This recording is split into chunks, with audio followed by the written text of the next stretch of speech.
Well, welcome everyone. Hopefully you can hear me a lot better now. Welcome to American TESOL Presents Free Friday webinars. I'm Shelly, your hostess. Today we're having a little bit of technical difficulties because there's a freeze in Texas, especially around this part, and we've actually had to close some schools. So sorry about any of the technical difficulties. I'm going to put myself on camera and then I'm going to take it off because I'm hoping that maybe that'll help. So we're here every Friday. You can bring a friend, and we have certificates, so don't forget to get those. You go to the bit.ly ELT links, and that's all lowercase. And just go to the tab that says Download Certificate. So I know that that's difficult hearing, so hopefully we can get through this. We're going to talk about digital literacy. And today we want to really help our students to be able to navigate the web with a critical eye and to be safe on the web. Nowadays they get a lot of information, and when they get that information, they don't evaluate it. So we want to make sure that they have the thinking skills to do that. Well, how are they going to do that? Well, first let's take a look at their life. So according to this infographic, which was last year, and this is by commonsensemedia.org. And the Common Sense has some really great material, so I'm going to share that link with you. They have so many great materials to teach with, and they do a lot of research. So they wrote this paper. If you go to the bit.ly Teen Infographics CS, you have to capitalize that. Then you'll be able to see the research paper that came with this. And according to this research paper, with teenagers especially, 75% of them use social media. And if you think of ourselves, all of us probably have used our cell phones every day, and we talk with people, and we are online. If you think how much we evaluate what we see on the web, sometimes it's not very often. Unless you're a connected teacher, it's a skill. It's something that you have to become aware of. So 75% have a social profile, and about 68% of text and talk every single day. Not only that, 68% of them are on Facebook, and they talk with their friends. And now there are even what's called ephemeral types of social networks to kind of deal with all the bad stuff going out there. One of them, for example, is Snapchat. So a lot of your students, they're getting on these networks, and now they're making networks to make their stuff go away after 30 seconds, an hour. And that's because the students are putting so many things out there that are either false. And so it's not the internet or it's not the computer that's bad. It's that we're not teaching this in schools. We're not teaching students to have a critical eye. And that's something that we need to teach them. So how do we get our students to have a critical eye? Well, when we think of digital literacy, there are a few things that we want them to do. We want them to analyze the information that they see. Even if it's a Facebook status, we want them to analyze that. If it's a lot of times people will share funny stories or news articles online, and they can learn from each other, or reviews. A lot of times we make decisions based on reviews. If you are familiar with Amazon, then you'll see that on Amazon, a lot of times we decide to buy a book, or we decide to buy something for the house based on the Amazon reviews. That's something that I do. Before I go to a restaurant, I usually look at Yelp. I want to see what it is that that the restaurant, what are the reviews for that. And then the next one that I try to do is yeah, exactly, Jonas. IMDb to watch movies. So even when you go on trips, you want to look at TripAdvisor. So you want to analyze, scan the information, summarize. That we want our students to be able to summarize that information, validate it, make sure that more than one resource, not just their friends and not just the first site on Google, is what's validating this. We want them to see that there are many sources citing the same information. We want them to evaluate, to question, to say, is this really meaningful? And if it's meaningful, then did the author or the person who did it or posted it, did they put it out of context, or am I reading the whole story? we want them to draw conclusions, but we want them to draw smart conclusions. And we want it based on factual information. We want them to be able to categorize the information and to gather resources. So there's different types of ways we can look at digital literacy for our understanding, because I think it's really important that a teacher understands digital literacy first. And for me, these infographics, or the ways that they've been broken down, have really helped me to understand the full picture. And according to Teach Thought, and this is his infographic, he sees it as first there's comprehension, there's the interdependence, there's social factors, and curation. So what he's trying to say is that all the materials that we comprehend, and then what we connect, how not only interdependence, like what we write, if you write blogs and stuff, then we add to that literacy mix. We teach each other. And how much do we learn from others? Social factors, and also curation. How are we going about marking the research? So your students, you want them to first do something like get a social bookmarking service. You might encourage them to use Pinterest. We had the last webinar on Pinterest.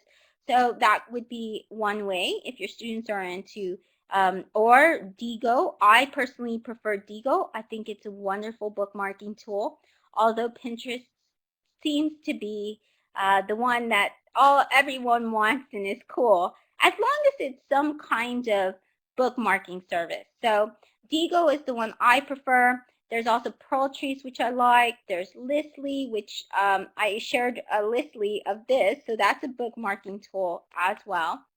And there's many, many more out there. EduClipper is a new one that's a lot like Pinterest and really cool. I'm loving the new changes and updates to EduClipper. And it's free and it's safe. So that is something you might want to look on. One of the best resources that I have found for digital literacy is by Gavin Dudney, Nikki Hockley, and Mark Pegram.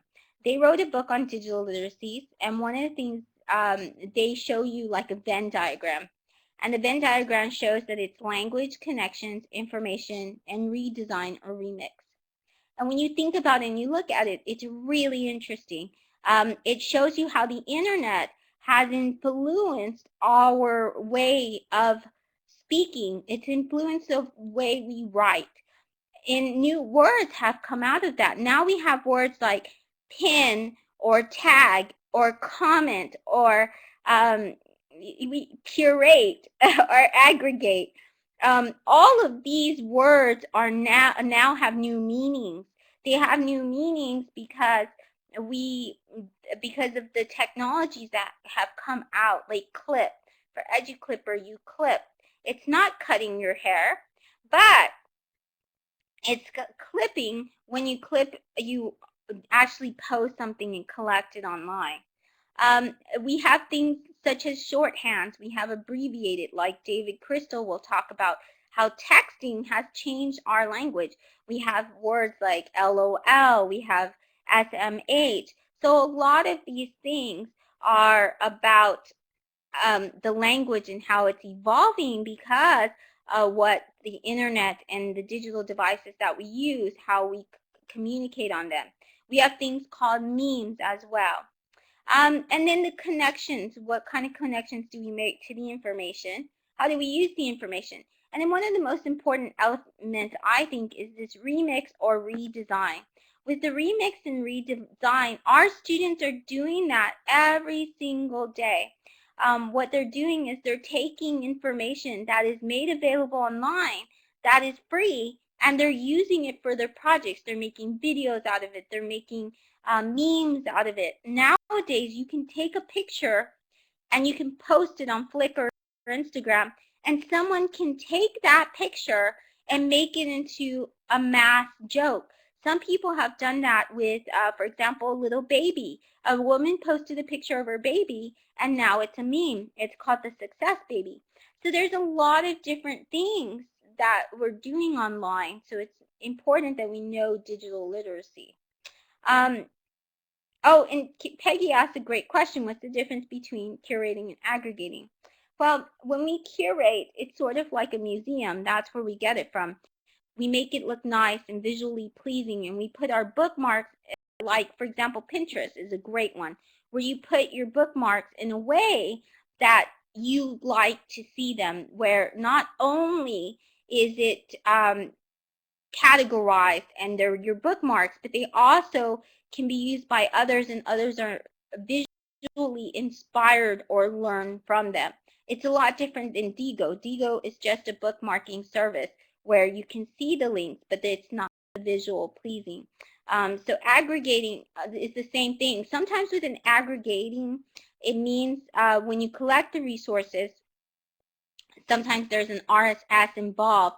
So you're just sometimes like a Storify or something, you can just aggregate it from a hashtag. It's like you go to one source and it's all gathered for you. So it's a different part of bookmarking. And maybe I'll do another webinar on bookmarking itself, because that's definitely one of the big components of digital literacy. There's help out there for you. You don't have to come up with all these lessons yourself. In fact, there's entire curriculums for you. For example, there's this course by Andy Marcinek, which I think is one of the best courses out there. And you can use it with kids, you can use it with teenagers, and you can use it with adults as well, and university students. It's called Digital Citizenship, and you'll find it in these Listly bookmarks.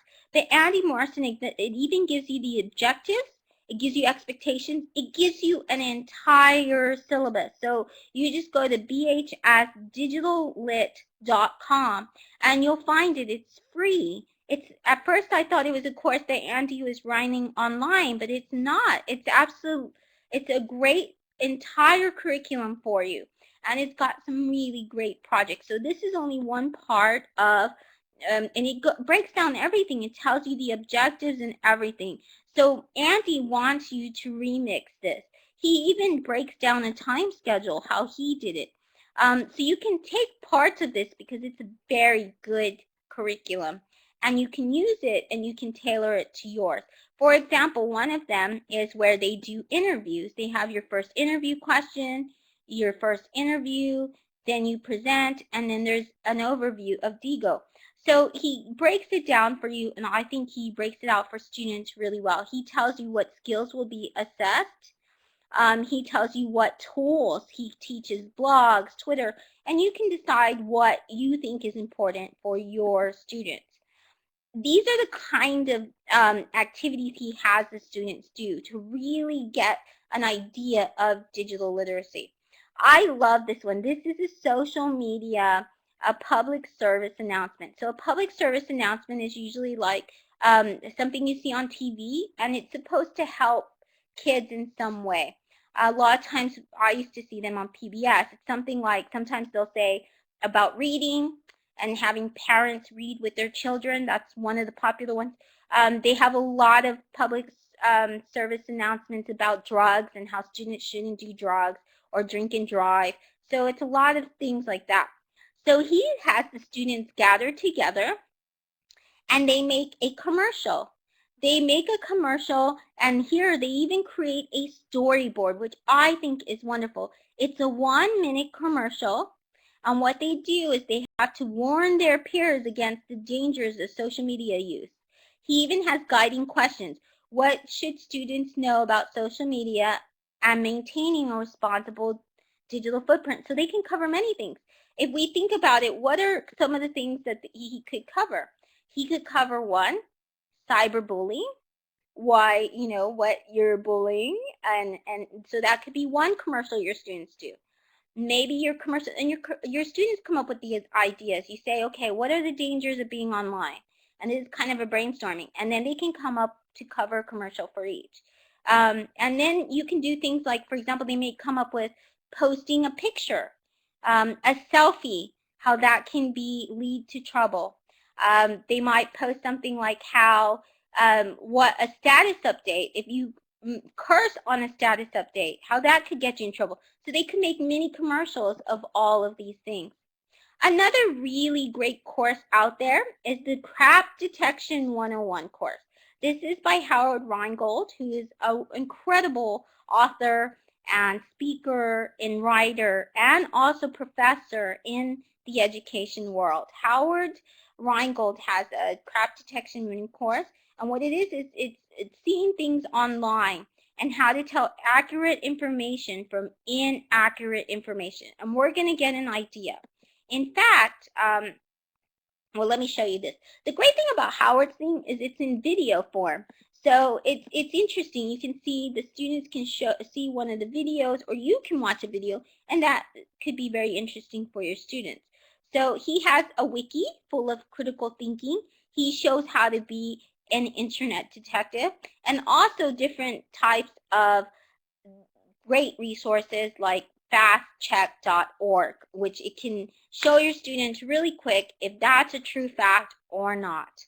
So the one here is he covers work literacy, and workliteracy.com is one of the I think I got the information from him. But what it is it's the CRAP test. What is CRAP? You might say that's a terrible word, but it's actually an acronym. It stands for currency. How recent is the information? How recently has the website been updated? Is it current enough for your topic? Which is very important. There's a lot of information that can be from 1998. The World Wide Web has had a long existence, so we want to make sure that they're updating the information. Reliability. What kind of information is included in the resource? So this is an acronym you can teach your students. Authority. Who is the creator? What are their credentials? Are they reputable? So this is different things they can ask. Are there advertisements on the website? What is the publisher's interest in this information? And then P, for purpose or point of view. Is this fact or is this just an opinion? There's a lot of opinions on the there's a lot of opinions out there on the web. So this is part of the Howard Rheingold, one of the resources he shared in the crap detection. So we're going to take a look at this. This is an actual lesson that is very popular and famous out there. You could go, this is called the tree octopus. And what you do is you show your students this tree octopus. And one of the things I like them to do is I say, okay, look at this really quick. And then what I want you to do is to take 3 facts from here, and then I want you to Google them. So does anybody realize, have any of you ever heard of the tree octopus before? Well, you probably haven't, because this is a fake website that doesn't exist. So there's a lot of now made-up websites that look just like this, that talk about, that's made to look real, that we think that this octopus might be real, and your students research it and they don't question it. But then you get them to do the lesson plan that goes with it, or you have them evaluate, or you have them take a couple of the facts and then Google them, and they'll quickly see that this octopus and this whole site is bogus. It's fake. And that'll start getting them to think, hey, everything I have on the web, everything I read is not necessarily true.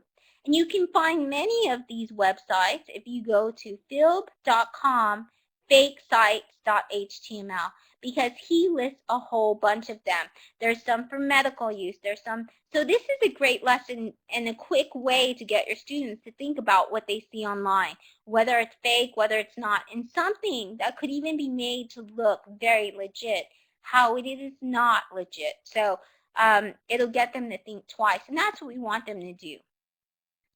We can get them to reflect on their online activities as well. We want them to think every time they post a picture, every time they do the selfie. And the selfie, I don't know if you know what a selfie is, but that's another word that has come out of this literacy. It's a new word in the language. And what it means is taking a shot of yourself, a face shot, and usually it's in the bathroom.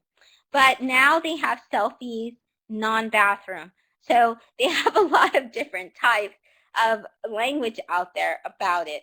So you want them to think about what they do. Now, I think infographics are really great, and they have so many infographics out there that you can post and you can have your students evaluate.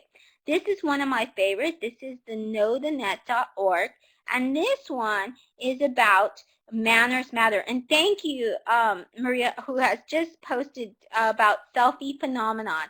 Thank you, because that is a very important thing that we need to learn about with our students. And adults do it as well. They do it all the time. It says how to be a better digital citizen, and it gives you the do's and the don'ts. So it's a quick one to tell your students. Here, for example, don't share images or videos with strangers. Don't assume a false identity. Don't just retweet. So it goes over a bunch of different things as well. Be wary of your digital footprint. Remember, people may not be who they seem. Be careful what you share. So it does help your students think about their presence. Another fun way to do this is to have students play games. And there are a lot of great fun games, and you can even have your young students do this as well. This is made for 8 to 10-year-olds, but you can use it with, I've used it even up to 12-year-olds, 13-year-olds, 14-year-olds. They love this. It's the webinars. And what they do is they go through this, they get to choose an avatar, which is all part of digital literacy as well. In creating your avatar. An avatar is your presence online. It could be a picture of you, like the ones you paste on Facebook, your profile pic, or on Twitter. Then these are your avatars. But sometimes we get our younger students, I get my 4 to 12-year-olds, 13-year-olds to do little cartoon ones because I don't want them to show their face online. So you can go to the webinar and they pick their avatar, and after they create their avatar, they go through all of these different games, and they receive a certificate at the end for passing the levels, and they learn about literacy and they learn about citizenship. And their parents as well you can show them the process, and so the parents will really appreciate you for that. For older students, one of my favorite resources is the YouTube. They have That's Not Cool. And what it is, they get to evaluate. So they give them different stories. Like this one, it's called the Breakin. And it talks about a boyfriend, and he's speaking with his girlfriend, and he says, oh no, I see my girlfriend on Facebook, and she is talking with another guy. Should I break into her Facebook account when she's not around and check her messages? Or should I hire a private detective? Or should I just ask her and talk about it? And then the students can actually click on the video. Let's say they decide to click on A, break into. And then it'll show them the result. No, now we broke up. She doesn't trust me. It was the worst thing I could have done. And then they can go back, and it gives them the option. Do you want to change your answer? When they change it and they say just ask her, it says, yes, that ended up working out. He was just a friend or cousin. So I think the Breakin is a really great one that appeals to students. There's also a platformforgood.org has some fantastic digital citizenship place cards. So let's say that you don't have a lot of technology. You can print these out. You can print them in grayscale or black and white. And what it is it's a flashcard. It's a deck of cards, and you can have the students put it in between, and they can be in partners, and then they can talk about the issues on there. The consultancy has a free one as well. So what do you do with these cards? They flip them over, and it's a good discussion. So if you're trying to have discussion, they flip them over. They're in pairs, and then they have to answer these questions. One of your social networking friends whom you haven't actually met, ask for your address and telephone number so you can meet up in real life. And what do you do? So then they can answer that. Oh, I don't give it to them, or, they can answer these. 2, you have been exchanging private messages with a friend you haven't met. He's the same age and has similar interests. He sends you a new photo and asks you to send him one. What do you do? So these are all of these things that you can have your students go and they can talk about. And they can even talk about if they've really experienced this in real life. Yes, that happened to me once. This is what happened. And then they can reflect on their past actions and what happened and what it led to. And we can learn from each other. So let's look at a few more resources that are very helpful for students. One of here is Google. Google actually has an entire curriculum as well. Google will take you into picking the right search terms. And that's something that we don't think about. But I remember when I was in the library and we used to take library skills, that would be something that we would have to take at school. We had to learn about choosing the right key terms. And now you might not know this, but Google has where you can search by grade level. So if you look at Google, there's a little engine next to it, like a little gray settings engine on the right. I think it's right after the search. It might say advanced search. Then you can click on that, and it has by reading level.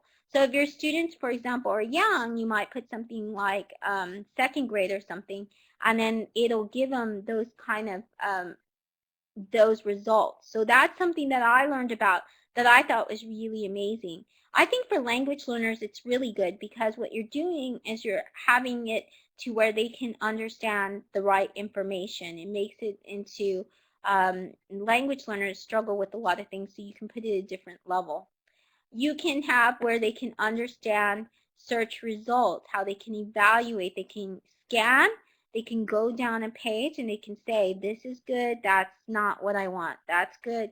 And that's a skill that you learn. It's a literacy skill, and it's good for also scanning different articles as well. Narrowing a search to get the best results, searching for evidence, these are all things. But it also goes into other things as well. Microsoft has a curriculum as well. It's really wonderful. Oh, thank you, Nala, for sharing that, the kidrex.org. I'll add that into our as well. And oh, thank you, Peggy, for putting the Google research and search education as well, because those lesson plans are really good as well.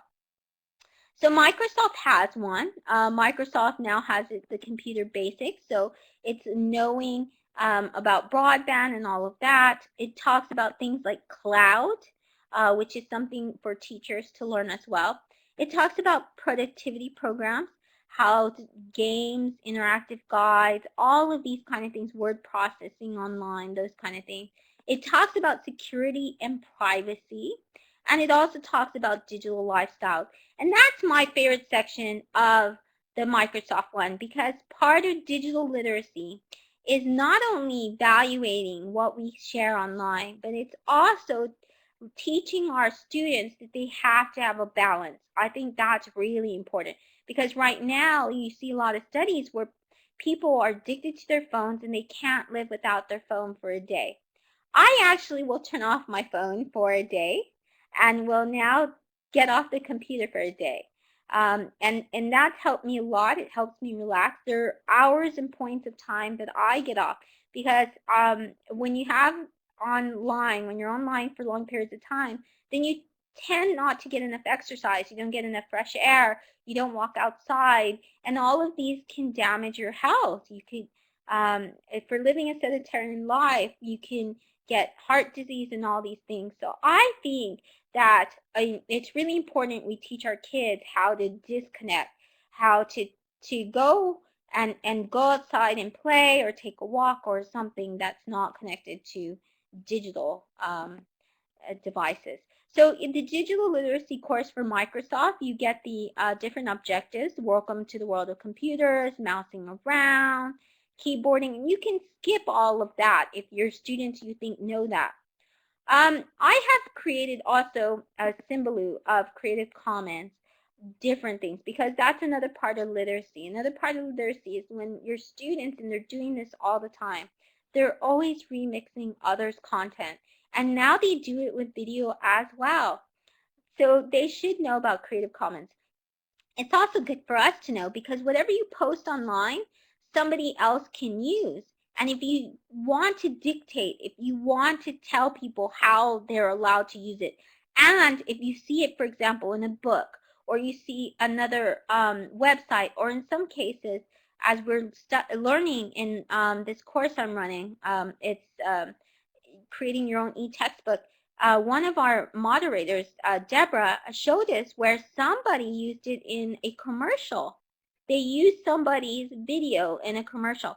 So all of this, if you want to have it to where your students on you can say, hey, you posted that without me asking, then you want to give it a Creative Commons license. You want to make sure that's something you do. And you can search for Creative Commons. It's important our students give a source. It's important that they go and they document who provided that material. And so you could do something like Flickr CC. If you just Google that, you'll see it. But Flickr CC is a great way to get an attribution. It comes with it. You just search and it gives you all the Creative Commons and attribution. You can download those images. So it's really, really important that our students do that. It's just when they're writing papers. Can you imagine them writing a paper not documenting anywhere that they found what books or authors? That would be quite terrible. So we want, and it would be considered plagiarism. So we want to make sure that we attribute what we find, whether it be music, whether it be pictures. And yes, we can use them. It's great because the World Wide Web, you can share and you can make something very beautiful with a lot of different types of, I can pick an image from Joseph that lives in Korea, or I can use music from Bobby that's from California, and I can make something really incredible and beautiful, but I need to make sure that I give the right attribution. My favorite place to find music is ccmixter.org. When you go to ccmixter, you'll find a lot of artists, and it's like Flickr for music, and they let you use their music. It's really beautiful. I love doing this because one of the things is that I can promote these artists, and these artists, maybe somebody will hear their music and maybe it'll lead to something great for them. It's important we involve parents. We want them to make it part of the journey. And one of the reasons we want to do this is because we want to make sure the parents reinforce this at home. Too many times kids get in trouble, and it's not in school, it's outside of school. And the reason is because their parents will let them lock themselves in their room, or they won't be able to watch them when they're navigating the web. And so we want to make sure parents understand that that's dangerous. We wouldn't just let our students, our children go outside and play and be close to the road. We wouldn't, and knowing that it was a busy highway. It's the same thing with the internet. It's a busy, they call it the information highway. So we can't just let our kids go and play alone. We don't know what they're learning. And I've met I've trained a lot around the world, and I've seen some kids who have learned from YouTube or somewhere else, and they pick up, they model. You have that modeling stage, and it's very hard to go from that to after they learn a behavior to say, oh, that's not very good. So we want them, and then correct that behavior. We want them to actually learn good stuff, and we want them to say, that's not really good for you at this age. So here's a platform for good.org has holiday contract cards that I love. They're for parents, and so you can show them to the parents.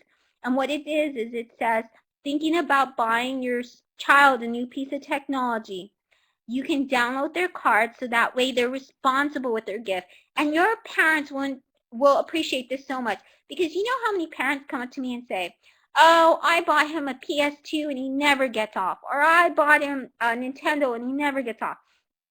So now what you can do is you can share these with the parents, and you can say, look, before you buy them an iPad, a PS2, whatever it is you're going to buy them, give them this contract card, and they agree. They say, when I take this, if you buy me this, mom or dad, then I promise that I'm going to only be on it 30 minutes at a time, 50. So you set the rules ahead of time.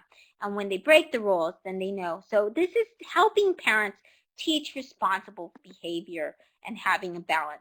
Other things you want to get parents to do is sign an acceptable use policy. And what this is there's a lot of them out there, so you can just you can use them. And what they do is they have an introduction, how they use technology, what kind of technology you're using in the classroom, why, and then it gets your parents to agree.